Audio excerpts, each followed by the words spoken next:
तुम्हालाही वाटलं असेल की खरं प्रेम कधीच फसवणार नाही, पण सत्य तर हे आहे की कधीकधी प्रेमच सर्वात मोठी फसवणूक असते. तुम्ही करिअर सोडून प्रेम निवडता, पण नंतर तेच प्रेम करिअरमध्ये अडथळा आणतं. सुरुवातीला प्रेमात सर्व काही छान वाटतं. सकाळी संध्याकाळी गप्पा, कॉल्स, छोट्या छोट्या गोष्टीही खास वाटतात.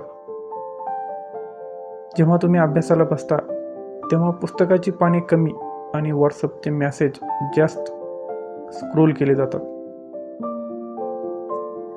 गुगलवर स्टडी मटेरियल शोधायचे सोडून बेस्ट लव्ह कोट्स शोधत बसता. सर्व काही सुरळीत चाललेले असते, पण मग हळूहळू खरी वस्तुस्थिती समोर येऊ लागते. सुरुवातीला सर्व काही परिपूर्ण दिसते. नेहमी एकत्र राहू, भांडण करायचं नाही, अशी अनेक वचने एकमेकांना दिली जातात. पण जेव्हा तुम्ही करिअरकडे गंभीरतेने लक्ष देत असता तेव्हा आता तुला माझ्यापेक्षा करिअर जास्त महत्त्वाचं आहे. मेसेज पाहिला तरी उत्तर का दिले नाही? प्रत्येकासाठी वेळ आहे, फक्त माझ्यासाठीच का नाही? अशा प्रकारच्या प्रश्नांचा भडीमार केला जातो. आणि मग आपले मन करिअर सोडून हे विचार करत बसतं की खरंच माझं प्रेमाकडे दुर्लक्ष होते का?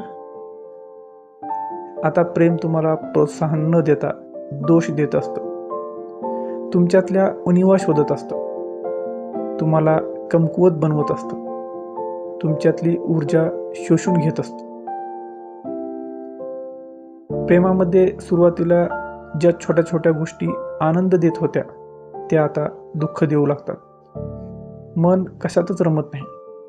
मनात सतत दुःख, निराशा आणि नकारात्मकता येत राहते. जर कोणी तुमच्यावर खरंच प्रेम करत असेल तर तो तुम्हाला तुमच्या करिअरपासून विचलित करणार नाही.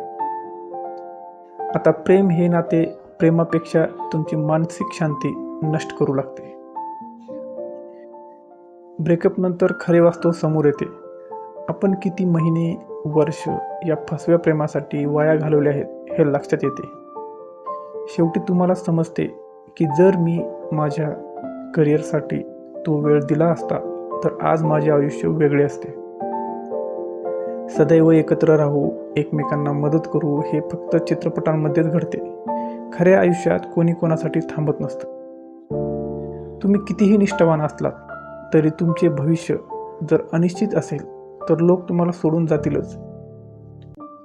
आता विचार करा, तुम्हाला कशावर लक्ष द्यायचंय, प्रेम की करिअर? जर तुम्ही करिअरकडे लक्ष देत नसाल तर प्रेम देखील तुम्हाला सोडून जाईल. आणि जर तुमच्याकडे करिअर असेल तर प्रेम तुम्हाला शोधत येईल. तुम्हाला ठरवायचं आहे, आजचं प्रेम की उद्याचं यश.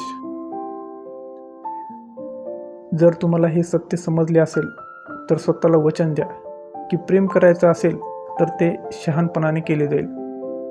आधी स्वतःला घडवलं जाईल आणि मगच प्रेम केलं जाईल. आधी करिअर, नंतर प्रेम. हे कोणा एका व्यक्तीसाठी नाही, तर अनेकांनी अनुभवलेल्या वास्तवासाठी आहे. हे मुले मुली कोणासोबतही होतं, फक्त परिस्थिती वेगळी असते.